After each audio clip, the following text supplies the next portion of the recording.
Hello दोस्तों, मैं Angad sir SSC maths world में आप सभी दोस्तों का स्वागत करता हूं।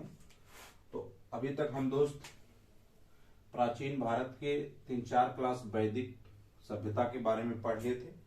आज एक नया पोर्शन हम लेकर आए हैं दोस्त, जो कि आपका है भारतीय राज्य व्यवस्था।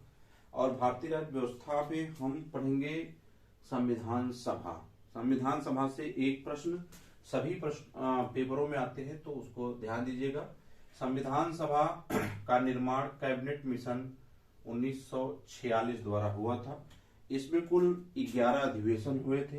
प्रथम बैठक जो इसकी हुई थी 9 दिसंबर 1946 को हुई थी। 9 दिसंबर 1946 को हुई थी। इसके दो अध्यक्ष, इसकी अस्थायी अध्यक्षता सच्चिदानंद सिन्हा ने किया था। तो अस्थायी अध्यक्ष जो थे राजेंद्र प्रसाद थे। क्या था, बहुत बार पूछा गया। अस्थायी अध्यक्ष कौन थे? अस्थायी अध्यक्ष डॉक्टर सच्चिदानंद सिन्हा थे। और अस्थायी अध्यक्ष जो थे दोस्त, ये डॉक्टर राजेंद्र प्रसाद थे। कुल सदस्यों की संख्या 389 थी। इसका चुनाव जो है जुलाई 1946 में हुआ था, यानी जुलाई और अगस्त का समय था, उस समय इसका चुनाव हुआ था संविधान सभा का। इसकी अंतिम बैठक जो हुई थी वह 24 जनवरी 1950 को हुई थी।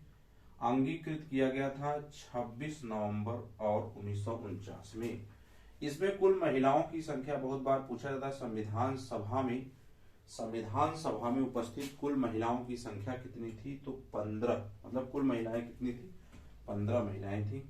निर्वाचित सदस्य क्या हो गया? निर्वाचित सदस्य की बात करें तो 10 लाख पर एक प्रतिनिधि चुना जाता था। संवैधानिक सलाहकार कौन थे? BN राव। पूछा जाता है संविधान सभा के संवैधानिक सलाहकार कौन थे? तो BN राव। और इस समय कितना लगा था संविधान बनने में? तो 2 वर्ष 11 माह 18 दिन का लगा था। और एक प्रारूप समिति थी, उस पर प्रारूप पर बहस हुआ था 114 दिन। कुल वाचन प्रथम, द्वितीय और तृतीय वाचन 3 वाचन हुए थे। ठीक है, एक मोटा मोटी देखा जाए तो कुल सदस्यों की संख्या 389 थी। अस्थायी राजेंद्र प्रसाद, अस्थायी सच्चिदानंद सिन्हा।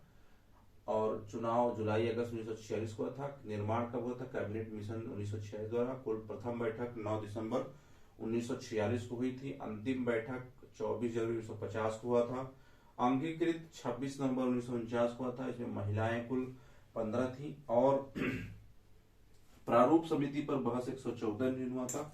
वाचन 3 थे, प्रथम, द्वितीय और तृतीय वाचन। प्रारूप समिति डॉक्टर BR अम्बेडकर इसके अध्यक्ष थे।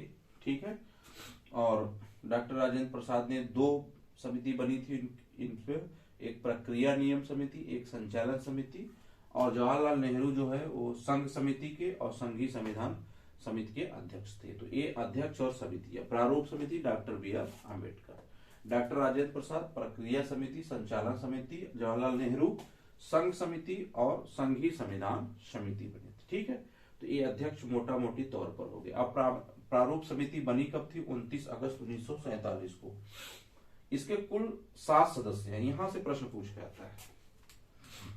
संघ समिति का देखिए, बहुत बार संघी का पूछा है, तो याद रखिएगा जवाहरलाल नेहरू जी हैं। ठीक है, प्रारूप समिति 29 अगस्त 1947 को निर्माण हुआ था। इसमें कुल सदस्य 7 थे। प्रारूप समिति का एक अध्यक्ष तो आपको पता है डॉक्टर BR अम्बेडकर थे, और इसके 6 अन्य सदस्य थे, जिसमें N गोपाल स्वामी अय्यर थे, एंकर थे, अल्लादी कृष्ण स्वामी अय्यर थे, KM मुंशी थे, मोहम्मद सादुल्लाह थे, BL मित्र थे और DP खेतान थे। तो बाद में BL मित्र की जगह N माधव राव आए। BL मित्र का जगह किसने लिया? L माधव राव। और DP खेतान का जगह TT कृष्णाचार्य लिए। तो ये 7 सदस्य थे प्रारूप समिति के, जो जिसका एक अध्यक्ष था और 6 अन्य सदस्य थे। तो डॉक्टर BR अम्बेडकर जो थे ये इस संविधान सभा यानी इस प्रारूप समिति के अध्यक्ष थे। सदस्य में N गोपाल स्वामी आयंकर, अल्लादी कृष्ण स्वामी अय्यर, KM मुंशी, मोहम्मद सादुल्लाह, BL मित्र, DP खेतान। और BL मित्र का जगह लेकर आए थे N माधवराव, और DP खेतान का बाद में जगह लिया किसने? TT कृष्णाचार्य। तो उम्मीद करता हूं दोस्त इतनी बातें आपको एकदम हूबहू समझ में आई होगी। तो आप जरूर देखिए, लाइक करिएगा, शेयर जरूर कर दीजिएगा दोस्तों के साथ।